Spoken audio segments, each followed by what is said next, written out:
बिस्मिल्लाहिर्रहमानिर्रहीम। अस्सलाम वालेकुम दोस्तों, एक नई वीडियो के साथ हाजिर है। चले अपनी वीडियो स्टार्ट करते हैं। जब मैं ये वीडियो बनाने लगा तो मैंने सोचा कि इसको स्टार्ट कहाँ से करूँ। मैं इसको स्टार्ट यहाँ से करता हूँ। मैं आपसे क्वेश्चन करता हूँ, क्या ख्याल है आपका कि पाकिस्तान को ये जो F-16 अमेरिका ने दिए थे, ये क्या पाकिस्तान से मोहब्बत में दिए थे? इससे पहले जो मैं आपको 2-3 वीडियो बना के दी हैं, जो कि एक मिराज के ऊपर थी, F6 के ऊपर थी, A5 के ऊपर थी और अब F7 के ऊपर भी एक वीडियो बनाई। सब में मैं एक ही बात कहता रहा, पाबंदियां पाकिस्तान के ऊपर लगी हुई थी, पाकिस्तान ने पाबंदियों की वजह से F6 खरीदा, पाबंदियों की वजह से मिराज की तरफ गया, पाबंदियों की वजह से A5 के ऊपर गया, पाबंदियों की वजह से F7 खरीदा। एकदम अमेरिका ने पाकिस्तान को F-16 क्यों देना शुरू कर दिए? क्या कौन सा इतना ऐसा मोहब्बत जाग गई थी अमेरिका के दिल में पाकिस्तान के लिए कि उसने पाकिस्तान को F-16 दे दिए? अब आप लोगों का एक ऑब्वियस जवाब होगा कि जी सोवियत यूनियन ने अफगानिस्तान पे हमला कर दिया था, सोवियत यूनियन वहां पे आ गया था, इसलिए पाकिस्तान ने डिमांड की और अमेरिका ने ये जहाज दे दिए। लेकिन ऐसा बिल्कुल नहीं है। सोवियत यूनियन अफगानिस्तान में आया था 1978 के अंदर। 1978 के अंदर अमेरिका का प्रेसिडेंट था जिमी कार्टर। पाकिस्तान ने उस वक्त F-16 मांगे थे। क्यों मांगे थे? क्योंकि उस वक्त अफगान फोर्सेस, अफगान एयरफोर्स वो पाकिस्तान का बॉर्डर क्रॉस करके पाकिस्तान में आके रेड्स कर रही थी और पाकिस्तान में आके वो बमबारी करते थे, लोगों को मारते थे। अमेरिका को डेफिनेटली उस वक्त पाकिस्तान की जरूरत तो थी। पाकिस्तान ने उनसे डिमांड की कि हमें F-16 चाहिए। आज मैं उस बंदे का जिक्र करूंगा जिसने पाकिस्तान के F-16 के लेने में सबसे ज्यादा जो था वो कलीदी किरदार अदा किया। एक तो वो बंदा था जिसका नाम था ज़ियाउल हक। वो अमेरिका से डील वो करता था। लेकिन F-16 की परचेज के पीछे जो उस वक्त का सबसे इंपॉर्टेंट बंदा था वो था पाकिस्तान एयरफोर्स चीफ का एयर मार्शल अनवर शमीम साहब। पाकिस्तान जो था उस वक्त F6, F86 और मिराजेस को यूज कर रहा था। लेकिन पाकिस्तान एयरफोर्स के पास वो एज नहीं था जो पाकिस्तान एयरफोर्स के पास होना चाहिए था इंडिया के खिलाफ। 1979 के अंदर ज़ियाउल हक साहब ने अपने एयरफोर्स चीफ को यह बताया कि इंडिया जो है वो प्लान कर रहा है कहूटा के ऊपर बमबारी करने का। अब ये जो मैं आपको बात बताने जा रहा हूँ ये बड़ी कंसर्न वाली बात है। एयरफोर्स चीफ जो थे अनवर शमीम साहब, उन्होंने ज़ियाउल हक को बताया कि अगर इंडिया फुल फोर्स के साथ आता है पाकिस्तान के अंदर तो सिर्फ उसको 3 मिनट लगेंगे और वो हमारे डिफेंसेस तोड़ के तो कहूटा के ऊपर बमबारी कर सकता है। इसलिए उन्होंने कहा कि पाकिस्तान एयरफोर्स को ज्यादा एयरक्राफ्ट चाहिए और पाकिस्तान एयरफोर्स को F-16 जैसा जहाज चाहिए। उस वक्त जो अमेरिका का प्रेसिडेंट था उसका नाम था जिमी कार्टर और वो पाकिस्तान को फोर्स कर रहा था कि पाकिस्तान जो है वो F-20 टाइगर शार्क जहाज ले ले। लेकिन जो पाकिस्तान एयरफोर्स के चीफ थे अनवर शमीम साहब, वो कह रहे थे कि पाकिस्तान एयरफोर्स सिर्फ और सिर्फ F-16 लेगा, क्योंकि उस वक्त आपको पता है कि पाकिस्तान ने अपना एटम बम बना लिया हुआ था और 1984 के अंदर पाकिस्तान ने अपने एटम बम का कोल्ड टेस्ट कर लिया था। अब मसला था उसकी डिलीवरी का। अगर इंडिया को ऐसी वैसी हैंकी पैंकी करता तो इंडिया के ऊपर एटम बम फेंकने का जो मसला था वो बड़ा संगीन था। उस वक्त पाकिस्तान के पास कोई मिसाइल सिस्टम तो ऐसे थे नहीं, सिर्फ जहाजों के जरिए से पाकिस्तान जो था ये एटम बम इंडिया के ऊपर फेंक सकता था। खैर ऐसी बातें करनी नहीं चाहिए क्योंकि ये जो एटम बम होते हैं ये डेटरेंस के लिए होते हैं। ये सिर्फ दूसरे दुश्मन को ये दिखाने के लिए होते हैं कि अगर आपने कोई ऐसी हरकत की तो पाकिस्तान इसको चला देगा, इसलिए आप हमसे दूर रहें। लेकिन फिर भी एक ऑप्शन तो होती है, अगर आपके पास एटम बम है तो आपने उसको फेंकना किस तरह से है। अब एक ऑप्शन थी पाकिस्तान के पास कि पाकिस्तान जो है वो मिराज तैयारों को यूज करे। लेकिन मिराज तैयारे जो थे वो अनवर शमीम साहब को पता था कि इंडिया मिराज तैयारों को रोक लेगा। ठीक है, मिराज तैयारे ज्यादा फास्ट थे लेकिन वो इतने ज्यादा मैनूवरेबल नहीं थे, इतनी ज्यादा उनकी ऐसी कैपेबिलिटी नहीं थी, क्योंकि मिराज तैयारे जो थे वो इलेक्ट्रॉनिकली अपना उस तरह से डिफेंस नहीं कर सकते थे जिस तरह से ये जदीद F-16 कर सकते थे। F-16 के जो काउंटर मेजर्स थे वो बड़े जबरदस्त थे। इवन 78 और 80s के अंदर भी जो F-16 थे उनके काउंटर मेजर्स और इलेक्ट्रॉनिक काउंटर मेजर सिस्टम्स बड़े जबरदस्त थे। इसलिए पाकिस्तान एक ऐसा डिलीवरी सिस्टम चाहता था जो कि 100% जो है वो डिलीवर कर सके और पाकिस्तान कोई रिस्क नहीं लेना चाहता था। इस वजह से अनवर शमीम साहब को पता था ठीक है मिराज एक ऑप्शन तो है लेकिन उससे बेहतर ऑप्शन ये है कि पाकिस्तान F-16 की तरफ जाए। अनवर शमीम साहब ने F-20 को फ्लाई करके चेक कर लिया हुआ था। अमेरिकन शुरू में कह रहे थे कि वो पाकिस्तान को F-5E देंगे, ये ट्विन इंजन जहाज था। उसके बाद हम आपको एक बेहतर जहाज दे देंगे जो कि F-5G था, जिसको अल्टीमेटली बाद में जाके उन्होंने एक्सपोर्ट के लिए F-20 का नाम दे दिया था। ये एक सिंगल इंजन जहाज था। लेकिन अनवर शमीम साहब का ये कहना था कि पाकिस्तान एयरफोर्स जो है वो एक और एयर डिफेंस फाइटर नहीं लेगी, पाकिस्तान एयरफोर्स को एक मल्टी रोल एयरक्राफ्ट चाहिए और वो सिर्फ और सिर्फ F-16 को लेगी। अब अगर आप F-16 को देखें तो ऐसा लगता है कि F-16 बनाया ही पाकिस्तान एयरफोर्स के लिए गया था। अब अमेरिका ने क्यों बनाया? अमेरिका एक तरफ तो F-18 बना रहा है, F-15 बना रहा है, F-18 बना रहा है, इतने बड़े बड़े जहाज बना रहा है, F-111 बना रहा था, तो फिर ये एक छोटा जहाज उन्होंने क्यों बनाया एक सिंगल इंजन वाला? बेसिकली आई बिलीव कि अमेरिका जो है आपको पता है कि नेटो का भी एक मुल्क है और अमेरिका की एक प्रेजेंस यूरोप के अंदर भी है और यूरोप के अंदर इतने बड़े जहाजों की जरूरत नहीं थी। सोवियत यूनियन नजदीक था, इस वजह से अमेरिका को जरूरत थी एक छोटे जहाज की, एक सिंगल इंजन जहाज की जो कि यूरोप की नीड्स को पूरा कर सके। आई बिलीव, ये मेरा ख्याल है कि अमेरिका ने इस वजह से जो है F-16 को डेवलप किया। ठीक है और भी रीजंस थी लेकिन बेसिक रीजन ये थी कि नेटो को उन्होंने सपोर्ट करना था और अपनी जो फोर्सेज उनकी यूरोप के अंदर थी उनके लिए उन्होंने F-16 बनाया था। ये मेरा एनालिसिस है। तो जब पाकिस्तान एयरफोर्स के एयर चीफ ने F-16 को देख लिया तो आई बिलीव कि उनको कोई और जहाज नजर ही नहीं आया। उसके बाद उन्होंने सिर्फ एक ही बात की कि हम इस वक्त स्ट्रॉन्ग स्ट्रॉन्ग पोजीशन में है, अमेरिका से अपनी बात मनवा सकते हैं और यही मौका है कि हम F-16 को परचेज करें। अमेरिका बार बार ये कह रहा था कि आप F-20 टाइगर शार्क्स ले लें, पाकिस्तान कह रहा था कि नहीं, हमने ये जहाज नहीं लेना, पाकिस्तान ने सिर्फ और सिर्फ F-16 लेना है। अल्टीमेटली अमेरिका जो था वो मान गया और अमेरिकन ने कहा कि ये जहाज 3 सालों के अंदर अंदर हम पाकिस्तान के हवाले करेंगे। पाकिस्तान ने इसके ऊपर भी इनकार कर दिया। पाकिस्तान ने कहा कि पाकिस्तान को ये जहाज सिर्फ 12 महीनों के अंदर अंदर चाहिए और ऐसा हुआ कि जब कॉन्ट्रैक्ट साइन हुआ उसके 11 महीनों के अंदर पहला F-16 जो था वो पाकिस्तान आ चुका हुआ था। पाकिस्तान ने एक प्रेस कॉन्फ्रेंस बुलाई और पाकिस्तान ने उसमें क्लियर मैसेज दिया इंडिया को कि अगर इंडिया ने पाकिस्तान के कहूटा के ऊपर हमला किया या किसी भी और न्यूक्लियर फैसिलिटी के ऊपर हमला किया, पाकिस्तान जो इंडिया के अंदर एक ट्रॉम्बे जगह है उसको मिलियामेट कर देगा। अब पाकिस्तान के पास एक कैपेबिलिटी है और अब इंडिया के पास कोई ऐसा जहाज नहीं है जो इंडिया हमारे जहाजों को रोक सके। मिराजेस के ऊपर हमें थोड़ा सा प्रॉब्लम था लेकिन अब हमें कोई प्रॉब्लम नहीं है। क्यों? आप F-16 की कैपेबिलिटीज को नहीं रोक सकते, आप F-16 के इलेक्ट्रॉनिक काउंटर मेजर्स को नहीं जैम कर सकते। पाकिस्तान एयरफोर्स के पास जो पहले 40 F-16 आए थे उनके अंदर 26 F-16As थे और 12 F-16Bs थे। ये ब्लॉक 15 वाले F-16 थे। अब इनके साथ जो कैपेबिलिटीज पाकिस्तान एयरफोर्स को मिली थी वो बड़ी जबरदस्त थी और वो पाकिस्तान एयरफोर्स के पास उस वक्त उससे पहले नहीं थी। पाकिस्तान एयरफोर्स को एक नया इलेक्ट्रॉनिक काउंटर मेजर पॉड मिला था, वो था AN/ALQ-131। उसके बाद ALR-69 रेडार वार्निंग रिसीवर भी मिला, AIM-9L साइड वाइंडर्स मिले। फिर पाकिस्तान ने फ्रांस से लिए हुए Thomson CSF LTES-2 laser designator pod जो थे वो भी अपने F-16 के साथ लगाए और F-16 जो था वो फर्स्ट नॉन फ्रेंच एयरक्राफ्ट था जिसके ऊपर ये LTES-2 पॉड्स जो थे वो लगे थे। पाकिस्तान एयरफोर्स ने अफगान एयरफोर्स के काफी ज्यादा जहाजों को जो है गिराया। पाकिस्तान एयरफोर्स ने 3 स्क्वाड्रन जो थे वो रेज किए, एक स्क्वाड्रन 11 एरोज, एक स्क्वाड्रन 9 ग्रिफिन्स और एक स्क्वाड्रन 14। लेकिन अल्टीमेटली फिर आपको पता है कि इतने ज्यादा जहाज नहीं थे और पाकिस्तान एयरफोर्स ने जो और ऑर्डर किया था F-16 का उनके ऊपर एम्बार्गो लग गया। अमेरिका को पाकिस्तान की उस तरह से जरूरत नहीं रही, सोवियत यूनियन जो था वो टूट गया। अमेरिका ने पाकिस्तान के पैसे भी रोक लिए और पाकिस्तान के F-16 भी रोक लिए। इस वजह से पाकिस्तान एयरफोर्स ने ये जो स्क्वाड्रन 14 के F-16 थे इनको दोबारा वापस उन्होंने स्क्वाड्रन 11 और स्क्वाड्रन 9 के अंदर भेज दिया और उनको री-इक्विप कर दिया। टाइम गुजरता गया और अफगान वॉर जो थी वो अपने इख्तिताम तक पहुंची, लेकिन पाकिस्तान के ऊपर से जो पाबंदियां थी वो खत्म नहीं हुई। एक वक्त तो ये आया कि पाकिस्तान एयरफोर्स के पास जो F-16 थे उनके जो स्पेयर पार्ट्स थे वो भी अमेरिका ने देने बंद कर दिए और पाकिस्तान को अपने F-16 को मेंटेन रखना बड़ा मुश्किल हो गया। उस वक्त एक मुल्क ने पाकिस्तान की मदद की। मेरा आपसे ये सवाल है कि आप बताएं कि वो मुल्क कौन सा था? पाकिस्तान एयरफोर्स के पास सिर्फ इतने स्पेयर पार्ट्स रह गए हुए थे। एक चीज होती है वॉर रिजर्व्स, यानी कि आप सिर्फ उनको जंग में सिर्फ यूज करते हैं। सिर्फ हमारे पास इतने स्पेयर पार्ट्स थे कि जो कि हमने इंडिया से जंग की सूरत में पाकिस्तान एयरफोर्स ने F-16 के लिए रखे हुए थे। 2001 के अंदर अमेरिका के ऊपर हमला हो गया और अमेरिका को फिर पाकिस्तान की जरूरत पड़ी और फिर अमेरिका ने जो पाकिस्तान के एयरफोर्स के जो F-16 रोके हुए थे उनको भी रिलीज करना शुरू किया। जो हमारे पुराने F-16 थे उनको अपग्रेड की इजाजत दी और 36 नए F-16 ब्लॉक 52 की भी उन्होंने इजाजत दे दी कि पाकिस्तान ये परचेज कर सकता है। उस वक्त पाकिस्तान ने सिर्फ 18 F-16 ब्लॉक 52 जहाज जो थे उनको परचेज किया और जो पाकिस्तान एयरफोर्स के पुराने F-16 थे A और B जो ब्लॉक 15 वाले थे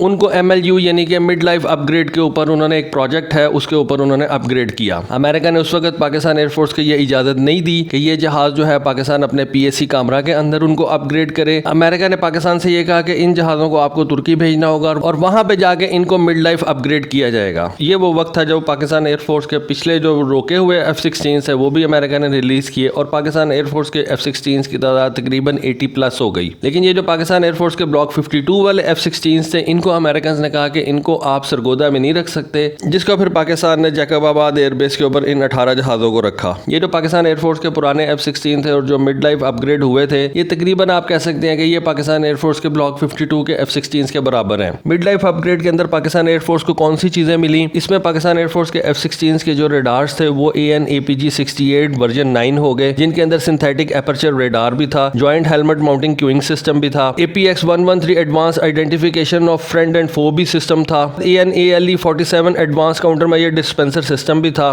पाकिस्तान को स्नाइपर टारगेटिंग पॉड्स भी मिले। पाकिस्तान एयरफोर्स ने इन AN/APG-68 रेडार्स के कुछ स्पेयर यूनिट्स भी खरीदे थे अमेरिका से। फिर इन F-16 के साथ पाकिस्तान एयरफोर्स ने अमेरिका से 500 AMRAAMs भी खरीदे। इस वक्त पाकिस्तान एयरफोर्स के पास 2 AMRAAMs कम है और वो आपको पता है कि वो किनको जाके लगे थे, वो आपने देखे हुए टीवी के ऊपर। तो दोस्तों ये छोटी सी एक कहानी थी पाकिस्तान एयरफोर्स के F-16 की। होपफुली आपको पसंद आई होगी। आज के लिए बस इतना ही। Thank you. Allah Hafiz.